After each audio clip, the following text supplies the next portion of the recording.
നമസ്കാരം. ഡെവലപ്മെൻറ്റ് സീരീസിൽപ്പെട്ട മറ്റൊരു വീഡിയോയിലേക്ക് നിങ്ങൾക്ക് സ്വാഗതം. നിങ്ങൾക്കെല്ലാവർക്കും അറിയാം, നമ്മൾ ഈ വീഡിയോസിൽ കൂടുതലും ചെയ്യുന്നത് റോഡ് വീഡിയോസൊക്കെയാണ്. ഡെവലപ്മെൻറ്റ് സീരീസിൽപ്പെട്ട ഏത് ചെയ്യുന്നുവെങ്കിലും റോഡ് സീരീസ് ചെയ്യുമ്പോൾ ഒരു പ്രത്യേക ഒരു സുഖമാണ് നമുക്ക് ലഭിക്കുന്നത്. അപ്പോൾ നമ്മൾ ഏറ്റവും കൂടുതൽ ഇഷ്ടപ്പെടുന്ന ഒരു റോഡ് സീരീസാണ് നമ്മൾ ഇന്ന് പ്രതിപാദിക്കുന്ന വിഷയം. അതിൻ്റെ ഒത്തിരി സീരീസുകൾ വന്നിട്ടുണ്ട്. ഒത്തിരി സന്തോഷത്തോടു കൂടിയിട്ട് ഇന്ന് നിങ്ങൾക്കായി അവതരിപ്പിക്കുന്നു ട്രിവാൻഡ്രം റിംഗ് റോഡ് ഏറ്റവും പുതിയ വിശേഷങ്ങൾ. തിരുവനന്തപുരം റിംഗ് റോഡ് നമുക്കറിയാം, നമ്മുടെ വിഴിഞ്ഞം മുതൽ നാവായിക്കുളം വരെ നീണ്ടു കിടക്കുന്ന ഒരു ഔട്ടർ റിംഗ് റോഡാണ്. വളരെ വീതിയിലും 4 വരി പാതയായിട്ടൊക്കെ ആയിരിക്കും തുടക്കത്തിൽ വരുന്നത്. അത് പിന്നീട് ഇമ്പ്രൂവ് ആക്കുകയും ചെയ്യുന്നതാണ് പറയുന്നത്. അതായത് 4 വരി എന്നുള്ളത് 6 വരിയൊക്കെ ആക്കി മാറ്റുമെന്നൊക്കെയാണ് പറയപ്പെടുന്നത്. അതിനെക്കുറിച്ചുള്ള കൂടുതൽ ഡീറ്റെയിൽസ് അറിയണമെങ്കിൽ നമ്മൾ ട്രിവാൻഡ്രം റിംഗ് റോഡിൻ്റെ തന്നെ വേറെ കുറേ വീഡിയോസ് ചെയ്തിട്ടുണ്ട്. അതെല്ലാം നിങ്ങൾക്ക് പോയി കാണാവുന്നതാണ്.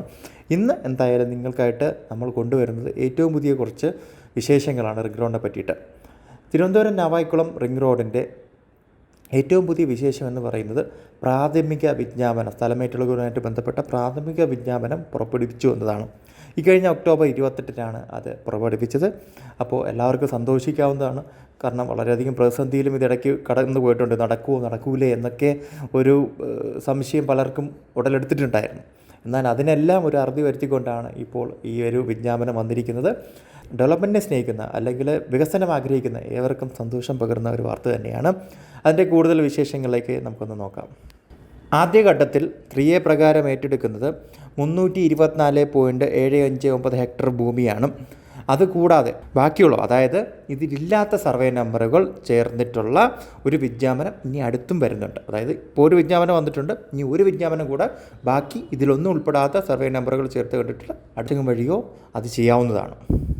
ഇനി സ്പെഷ്യൽ ഡെപ്യൂട്ടി കളക്ടർ ഓഫീസിൽ അത് മാത്രമല്ല ലഭിക്കുന്നത്, പാത കടന്നു പോകുന്ന പ്രദേശങ്ങളും എടുക്കുന്ന ഭൂമിയുടെ വിവരങ്ങളും എല്ലാം ഈ പറയുന്ന സ്പെഷ്യൽ ഡെപ്യൂട്ടി കളക്ടർ ഓഫീസിൽ ലഭിക്കുന്നതായിരിക്കും. അപ്പോൾ പലപ്പോഴും നിങ്ങൾ പലരും ചോദിക്കാറുണ്ട്, ഇതിൻ്റെയൊക്കെ വിവരങ്ങൾ എവിടെ നിന്ന് ലഭിക്കും, അല്ലെങ്കിൽ എങ്ങനെയാണ് കിട്ടുന്നത്, എങ്ങനെയാണ് അക്വയർ ചെയ്യുന്നത്.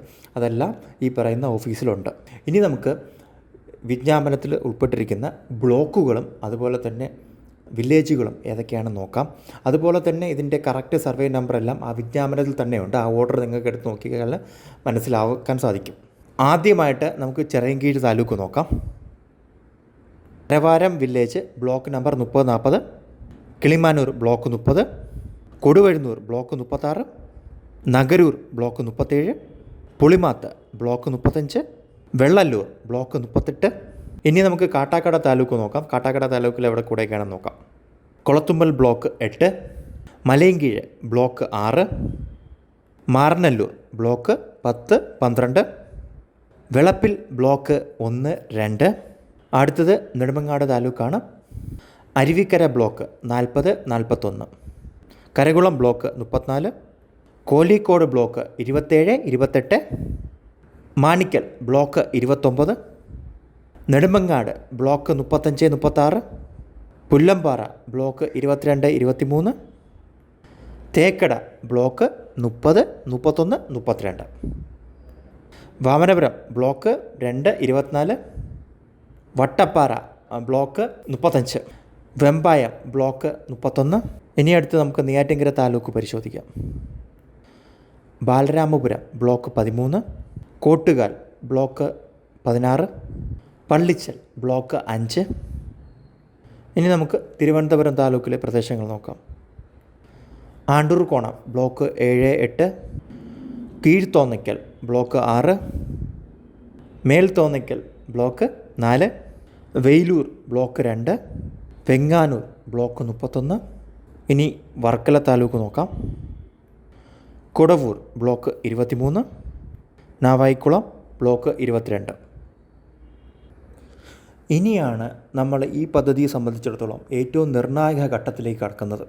നമുക്കെല്ലാവർക്കും അറിയാം, നമ്മുടെ കേരളത്തിലെ ഏറ്റവും വലിയ പ്രശ്നമെന്നും പറയുന്നതും അല്ലെങ്കിൽ ഒരു കീറാമുട്ടിയായിട്ട് എപ്പോഴും നിലകൊള്ളുന്നത് സ്ഥലമേറ്റെടുക്കലാണ്. സ്ഥലമേറ്റെടുക്കൽ വരുമ്പോഴാണ് ഒരു പദ്ധതിയുടെ യഥാർത്ഥ മുഖം നമുക്ക് വ്യക്തമാക്കുന്നത്, അല്ലെങ്കിൽ ആളുകളുടെ ആ ഒരു നേച്ചർ അല്ലെങ്കിൽ ആ ഒരു ദുരിതം നമുക്ക് കിട്ടുന്നത്. അത് ആൾക്കാരെ കുറ്റപ്പെടുത്താൻ പറ്റത്തില്ല, നമുക്ക് പരിമിതമായ സ്ഥലങ്ങളേ ഉള്ളൂ. അപ്പോൾ ഡെൻസിലി പോപ്പുലേറ്റഡ് ആയിട്ടൊരു സ്റ്റേറ്റാണ്, ഡെൻസിലി പോപ്പുലേറ്റഡ് സ്ഥലവും കൂടെയാണ് നമ്മുടെ തിരുവനന്തപുരം എന്ന് പറയുന്നത്.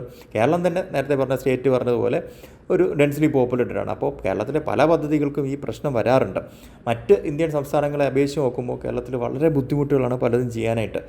അപ്പോൾ നമ്മൾ കൊട്ടിഘോഷിച്ച് വളരെ ആർഭാടമായിട്ട് പലതും കൊണ്ടുവരും. അങ്ങനെ കൊണ്ടുവരുന്ന ഒരു പ്രോജക്റ്റാണ് കേട്ടോ ഈ ട്രിവാൻഡ്രം റിംഗ് റോഡും. വളരെയധികം കാത്തിരിപ്പിനൊടുവിൽ വന്നതാണ്. പക്ഷേ ഇനി നമ്മൾ ഈ പറയുന്ന സംഭവങ്ങളിലേക്ക് ഇറങ്ങി ചെല്ലുമ്പോഴാണ് ഇനി നമുക്ക് യഥാർത്ഥ ഒരു പിക്ചർ വ്യക്തമാക്കുന്നത്. ഒത്തിരി കടമ്പകൾ കടക്കേണ്ടി വരും, ഒത്തിരി കേസുകൾ വരേണ്ടി വരും, അതൊക്കെ ടാക്കിൾ ചെയ്ത് മുന്നോട്ട് പോകേണ്ടി വരും.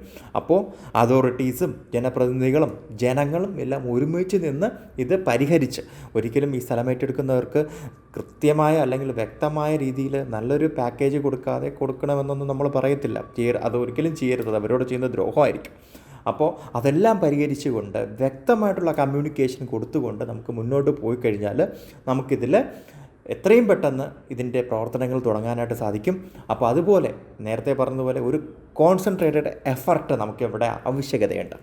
അപ്പോൾ അങ്ങനെ മുന്നോട്ട് പോയാൽ മാത്രമേ നമുക്ക് പെട്ടെന്നുള്ള വിജയങ്ങൾ കൈവരിക്കാൻ സാധിക്കത്തുള്ളൂ. അല്ലെങ്കിൽ ഒരു പ്രോജക്റ്റ് തുടങ്ങി ഒരു 30 വർഷം കഴിഞ്ഞ് അല്ലെങ്കിൽ ഒരു 40 വർഷം കഴിഞ്ഞ് നമ്മളൊക്കെ അങ്ങ് കുഴിയിലോട്ട് എടുക്കേണ്ട സമയത്ത് ഈ പറയുന്ന പ്രോജക്റ്റ് തീരും.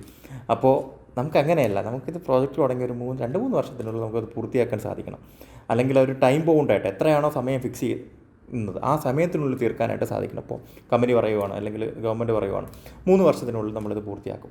ഈ 3 വർഷം കൊണ്ട് ഇത് പൂർത്തിയാക്കാൻ സാധിച്ചിരിക്കണം. അതാണ് ആറ്റിറ്റ്യൂഡ്.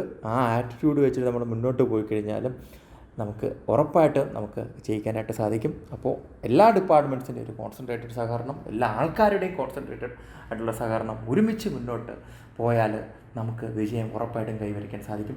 മറ്റൊരു വീഡിയോയിൽ മറ്റൊരു വിഷയമായിട്ട് വരുന്നവരെ ഞാൻ ഷിബു സാലിഹ, എന്നോടൊപ്പം പ്രേണസ് രാജ് നിർത്തുന്നു. നന്ദി, നമസ്കാരം.